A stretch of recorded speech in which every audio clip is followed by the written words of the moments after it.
Hey everybody, this is Will with Half Passed Out. Thanks for joining us today. I'm here doing another drop alert for the Zelos Eagle to Titanium. I know we're doing another Zelos drop alert, but typically they sell out so quickly, the information is worth getting out to you in that time. The Eagle to Titanium dropped this morning. That's February 8th, 2024 at about 8 o'clock, so almost 4 hours ago now at the time of recording. And to my surprise, they are all still in stock, including the Aventurine. Now, if you don't know, the Aventurine typically sells out for each of his drops within a minute or two. I think we were at about a minute and a half for the last drop. I don't know if it's Aventurine fatigue. I've mentioned in the past, I think that the field watches steal a little bit from the dial itself, and I don't get to see as much of that Aventurine dial that I like. So that's part of it for me anyway. It is a more expensive piece in general. We're at $850, but I can get into that explanation in a moment. In general, these watches are limited down to 150 and likely all going to sell out. Maybe not this carbon piece, but let's take a look at the watch in general real quick. We've got a 39 millimeter piece with all sapphire and titanium. It's got a gunmetal finish. I'll show you guys the side of the watch. I think it looks really cool. It's got this hex pattern. I think that's a nice detail, a nice finish for the piece itself. And we have it rocking the La Joux Perrette G100 movement, which will mostly account for that cost difference. It's a very nice movement, not used in a lot of his watches, and it is cool to see here. So let's do a quick stock check before I get you out of here. Again, these won't be around for a very long time, so if you're interested at all, I would take a look today.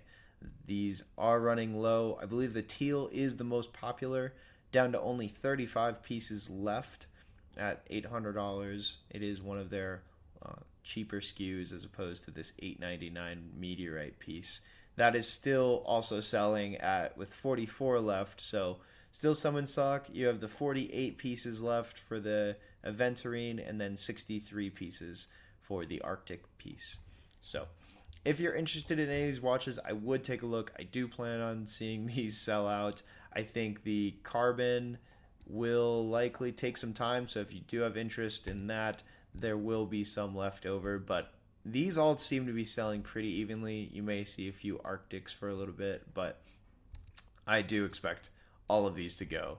So I know some have complained about the Zelos model in the past with them only making watches and then letting them sell out basically almost immediately.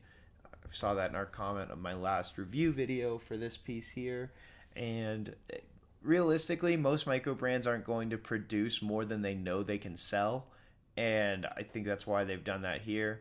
They can't afford to take that loss. So while I hear people with the business model and wishing they could order an Aventurine whenever they wanted, it's just part of the game. It's part of shopping in a micro brand. They don't have the funds to take that time to make these sales. They need the money back. They need to be able to make more watches. Usually these brands, they're not really as much in it for the dollar that they get for it. They're in it for making the piece and getting you guys. That's not to say they aren't making any money. They certainly are. Zelos definitely is. They sell out all the time, but it's a risk every time for these micro brands. So just want to bring that up. If you have any questions or comments regarding my bias towards Zelos, it's almost obvious now. I do very much like them, but I am hearing genuine criticism. I'd love to hear it. And if you have any other comments for me, please hit us up on Instagram or in the comment section below. Subscribe. We'll bring more content as you guys seem to enjoy it. So thanks, everybody. Bye.